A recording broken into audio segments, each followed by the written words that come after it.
Peace, family. Before I get into this video, I'm thinking, I was thinking about a conversation me and my brother had a long time ago, and he's a black Republican. We was talking about how you do something silly as a kid, get in trouble with the law, possibly get arrested, even have a felony on your record before you even turn 18, and how that felony prevented you from doing a lot of things in life as an adult. When we had this conversation, he was saying that it was a child's fault. Even though they was adolescents, really not responsible for their actions. They don't have the full capability of their brain. He wanted to hold these kids accountable for their actions as adults. That means as adults you couldn't apply for general assistance, you couldn't apply for housing, you couldn't vote, you couldn't purchase a weapon, you couldn't get a CCW, all because of some felony that stayed on your record that you attained as a child. And he would not waver from that, not one bit. Now here we have Donald Trump, who was 77 years of age and just got convicted of 34 felonies. But yet he's still allowed to not only vote for President of the United States, but run for President of the United States. And see, I haven't talked to my brother in years. I would love to hear what his opinion is now. Why would you want to grant Donald Trump the right to still participate in the political system with 34 felonies when you would cast out a child from the political system for one? And now, on top of that, Donald Trump claiming that he's being treated unfairly. You just got convicted of 34 felonies, and you was able to go home that same night, and you think that's unfair treatment? You got your... I had believed that, well, I've been hearing over and over again how this M.A.G.A following that Donald Trump have is a cult. And right now, I'm starting to believe that. These people are desperate to get Donald Trump in office. You mean to tell me that you could have a political candidate that's already been convicted of sexual assault? Now you get 34 more felonies against them. If the Republicans had any plan beyond Donald Trump, this would have been the perfect opportunity to introduce him. How can you in your right mind project this guy above everything? They haven't even mentioned another candidate. It's all on Donald Trump. And like I say, and this guy thinks that he's being treated unfairly. Well, let's say that this is the new standard of fair. And now we're going to treat everybody as fairly in the system as they're treating Donald Trump. That means you can just take background checks and just throw them out the window. Felony convictions don't matter no more, period. You can go out there and get a gun. You can go out here and get jobs, driving Uber, nursing home, doctors, lawyers, judge, whatever. A prior conviction of a felony, it don't matter. I remember when Kwame Kilpatrick was mayor of Detroit, they gave him one felony for pushing a police officer.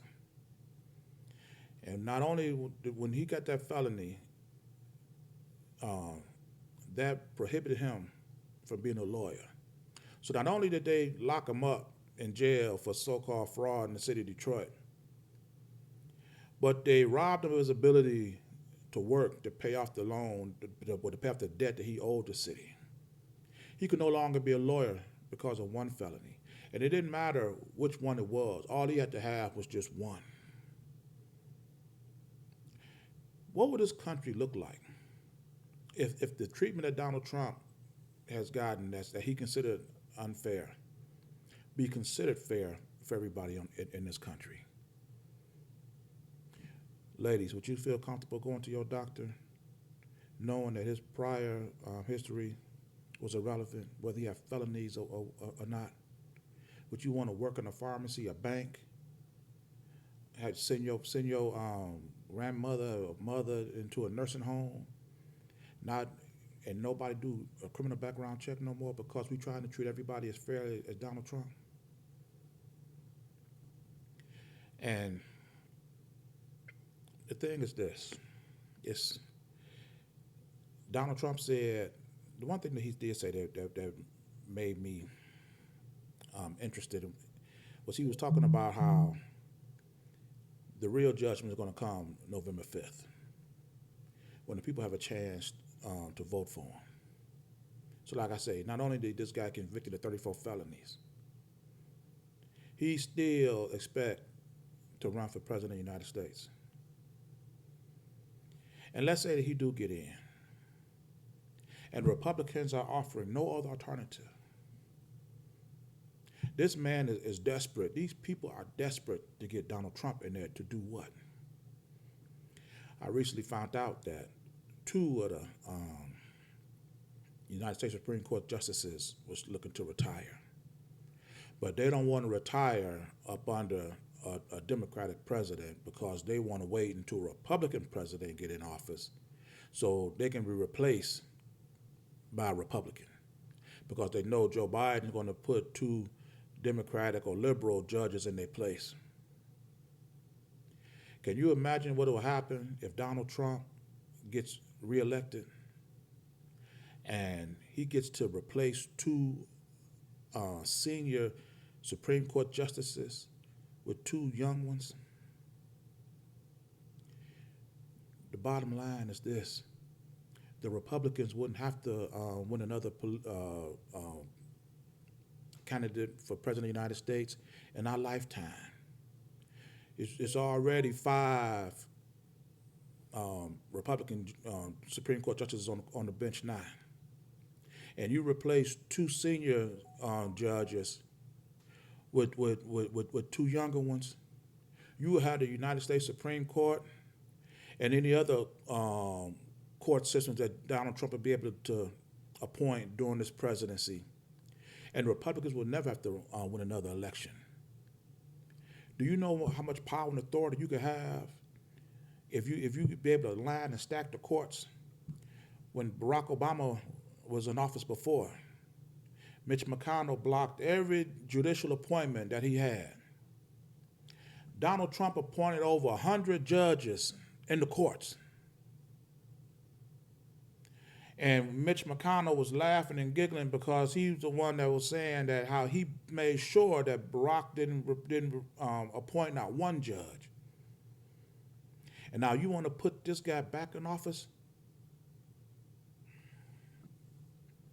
And he talking about how the Democrats are trying to use fear to keep Donald Trump out. Well, you should be afraid. Anybody in their right mind would be afraid if you let this guy get back in office. And if he do only half the things that he promised he'd do, what would this country look like? This is why I keep telling my people, it is time not only for us not to give up hope, but we got to not only get involved in this system, but we ought to be getting involved in creating our own system. It's gone. And if Donald Trump get anywhere near the White House again, you think it's bad for black people now? Just imagine what it's going to be like with this. This is ridiculous. We got to stay focused and committed to building our own independent means to sustain our own existence, because if this guy get a second chance, it'll be the last chance for black people in this country. Peace.